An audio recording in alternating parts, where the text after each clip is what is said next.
I was pretty hyped on coffee when I made this video, so I dropped quite a few F-bombs, so sorry about that. There's me, and like this fed, this is me. This is like me over here, okay? She's over here, she's got some bad habits. She drinks sometimes for emotional reasons. She eats emotionally. If she's sad, happy, anxious, she'll eat chocolate or something savory like fries. And then there's this fed, future fed, who's like, I'm a badass. Like, I don't eat emotionally. I eat for, for my health and my wealth and blah, blah, blah. And she's just like a baddie. She loves to work out and she eats pretty clean like 90% of the time. This fed probably ate clean like 50% of the time. So hold on, we need some dramatic music. So we're trying to get this fed, we're trying to close the gap and get this fed to like become this fed. And like that's all I'm trying to do. And so that's like my number one, that's like my number one goal for 2020. I want to be toned baddie. It's out there. I said it. I fucking said it. I'm fucking ready. Like, I'm ready to step into my boss ass fucking bitchness. I don't want to be a basic bitch.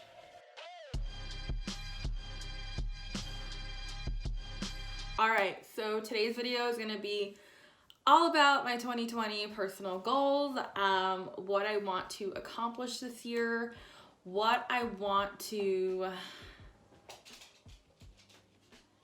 who I want to be, So my 2020 goals are going to be attainable, realistic. Some of them are going to be goals that will extend, that will roll over from the previous year. Some of them will be new goals. So let's get into it, shall we?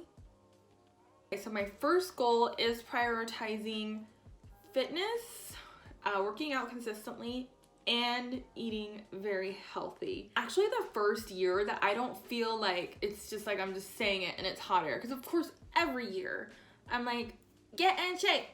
Every year I don't. So this is the first year where I actually feel like I've had a mind shift. I think I'm actually I don't think, I know that I'm actually going to be good with the healthy eating and working out. I'm just fucking tired of gaining weight slowly but surely. It's like 5 pounds every 6 months, another 5 pounds, and then pretty soon you're just like, oh, not like liking how I'm feeling in my clothes. I feel like this weight that I gained was like weight when I was depressed, anxious, stressed, overeating, emotional eating. And so this weight that I gained, it's not a lot. Like I think for my height and with bone structure, whatever, like I'm not super overweight, but I want to slim down, because inside I feel like my spirit is feeling like fierce and like strong and like different. And so I want to build up the mental discipline and habits of working out consistently. I want to detoxify my body from my sugar dependencies. I want to stop, actually I have stopped drinking alcohol just because I just don't want, I just don't want to drink alcohol right now.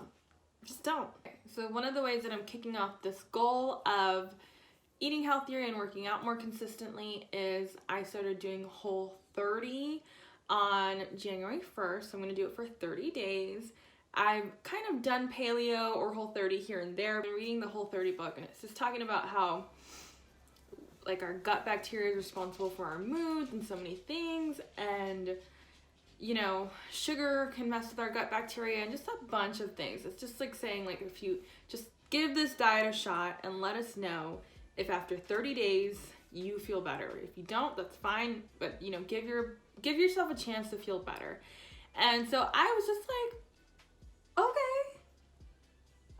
like I'll get, And I like a reset with structure. Like I like that it has some parameters. I'm not gonna lie. Day 1, easy. Day 2, easy. Day 3, let's just say I woke up in the morning feeling like this. Hey, good morning, Kanye. Shut the fuck up. Yeah. It was something fierce. I think my brain was just like, where's our sugar? And it had a meltdown and my brain threw a tantrum. And so, but everybody's okay. Nobody was harmed. Everybody's fine. I'm stable again. I just feel like I'm reshaping my habits and patterns and being more mindful by sticking to this program and just realizing that, you know, you can go to places and order healthy options. You don't always have to get the cheese. I love cheese so much. I can't think about cheese right now. Anyways, so I do feel like the sugar dragon is like brewing. She's like in me, you know? But I do feel like mentally I feel stronger than I have ever felt before. I just feel like I had a mind shift in terms of like just realizing like, hey girl, you gotta get this under control. You gotta put your health first, because I feel like I put a bunch of other things first. So for 2020, putting my health first for the first 3 months is how I want to kick off the year. It's not that I'm going to stop focusing on my health after the 3 months. It's not like I'm going to be like, okay, 90 days and I'm done. Bye. The reason that I'm focusing on it for the first 3 months is to give it a chance to like really solidify, like really just integrate myself into that lifestyle. And I want it to become second nature to me. And right now it isn't. And then other habits that I integrated in 2019, journaling for sure. I actually, I have a new journal. Incredible, amazing, show-stopping, spectacular, never the same. Journaling. I never was a big fan of journaling. I hated it. It hurt my wrists 'cause I'm lazy and I don't like to write that much. But you know what? Getting your feelings out is an amazing tool to cope with your feelings. This leads you to a lot of self-discovery and reflection. So this habit of journaling will stay in 2020. Now for my next goal to sustain, bujoing, bullet journaling. Okay, like this is a system that finally works for my scattered, crazy ADHD creative brain that has a bazillion ideas, doesn't like feeling confined to one set structure, the pressure of planners. I like that you can create your spreads. You can customize them and it's a great system. I probably will do another video another day that'll go more into detail about it, but it is a very, bullet journaling has been the only system that has worked for me. I normally would get planners, maybe use them for like a week or two and then toss them. I don't really like planners. It just gets very redundant. I start to feel like I'm in the Matrix or I'm in a hamster wheel or something. So bullet journaling has for sure helped me keep all my thoughts organized and all the things I want to accomplish. My weekly, daily, and monthly to-dos. It's a very mindful way to organize yourself. And it has a lot of flexibility. At first it can be really intimidating to do bujo because some people have created masterpieces out of their bullet journals. Like they're straight up fucking art. Or they do very complicated systems. You just gotta play around with it. It's a system that will evolve and it's like a system that you customize to your life and your needs. And in the beginning you try to do what everybody else does because it looks so cool. So you'll find out what works for you and what you like and what you don't like, and it's fun to watch different YouTube videos about it. So yeah, if you have been curious about bullet journaling, I highly recommend it. I forget his last name, but Ryder is the guy that invented the system because he has ADHD, I believe. And so this is great. This is fantastic.